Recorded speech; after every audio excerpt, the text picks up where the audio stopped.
Every time Israel is under attack, you hear about the Iron Dome.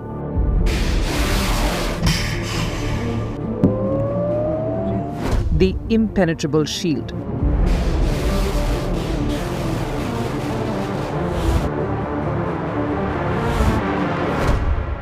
The life-saving wall in the sky.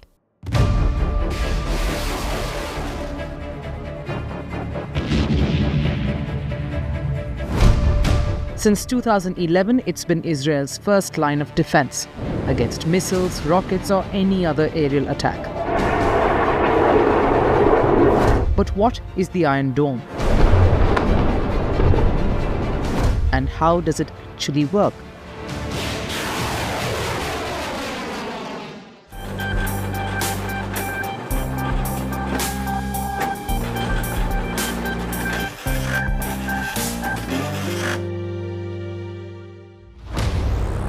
The Iron Dome is an air defense system.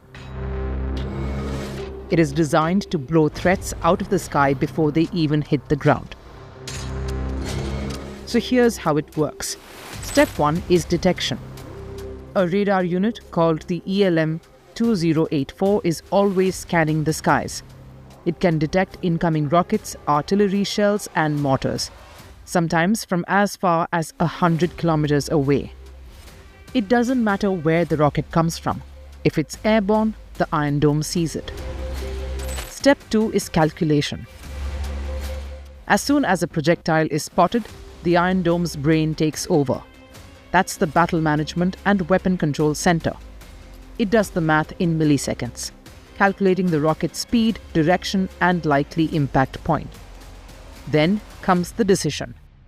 If the rocket is going to land in an open field or the sea, the system does nothing, because why waste a missile?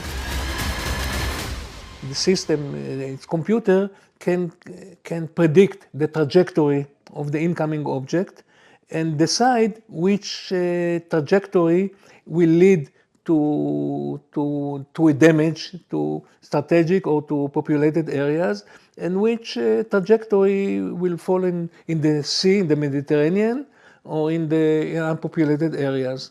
And this is how it works. So this saves a lot of money because the system is very expensive. The units are expensive, and the rockets that our enemies send to us are inexpensive. But if it's heading towards key infrastructure, the system prepares to shoot it down. Which brings us to step 3, the interception. The system launches a Tamir interceptor missile. Tamir means tall in Hebrew. These missiles have a range between 4 to 70 kilometers. They are fired at the incoming projectiles. The idea is to disrupt or destroy the threat mid-air. They take out the target and protect those below. The Iron Dome is a missile against rockets, and it works in the way that it calculates the trajectory of the incoming target, and so after calculating, it can direct itself and hit the incoming rocket. A usual Iron Dome battery has 3 to 4 launchers, up to 20 Tamir interceptor missiles per launcher, a radar tracking unit, and a mobile control center. Put it all together and one battery can defend an area of up to 150 square kilometers. That's an entire city shielded.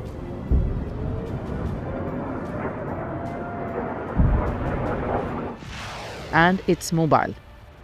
The whole setup can be moved and redeployed based on where the next threat is coming from.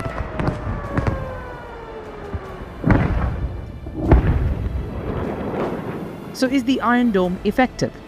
Well, yes, the Iron Dome has a 90% success rate. This is according to Israeli data. That means 9 out of 10 dangerous rockets are stopped before they do any harm. It's especially useful against short-range rockets, the kind fired by Hamas or Hezbollah in large numbers.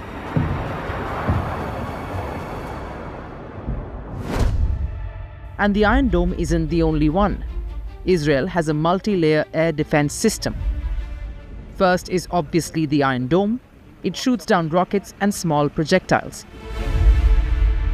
Its range is 4 to 70 kilometers. The second layer is David's Sling. It can take out long-range rockets and cruise missiles. The range is up to 300 kilometers. And finally, you have the Arrow system, Arrow 1 and 2. These take out medium and long-range ballistic missiles. And the range, up to 2,400 kilometers. When you have more difficult targets, you hear about ground-to-ground missiles being fired from Lebanon. They are usually engaged by David Sling, which is very, very effective. It's a big Iron Dome, much bigger than Iron Dome. But here's the catch. The Iron Dome or the others is not invincible. If an enemy fires too many rockets at once from multiple directions, the Iron Dome can get overwhelmed. That's called a saturation attack, and it's one of the few ways to beat the system. That's what Iran's recent attacks did. Tehran fired hundreds of ballistic missiles. Most of them were intercepted, but some evaded the Iron Dome, instead striking Israeli cities and buildings. On June 16, the IDF issued a statement on this. It said only 5 to 10% of the missiles are breaching the air defenses, impacting Israel. Also, there is the cost of the Iron Dome. Every Tamir interceptor missile costs around $50,000. A full Iron Dome battery costs over $100 million. That means Israel is spending thousands of dollars to shoot down these relatively cheap rockets fired by Iran. The whole idea was to make it affordable.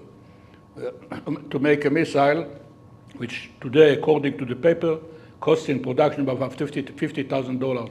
When you look at the missile, it's taller than you. And you look at how much missiles that cost in the international market, you're talking about $1 million.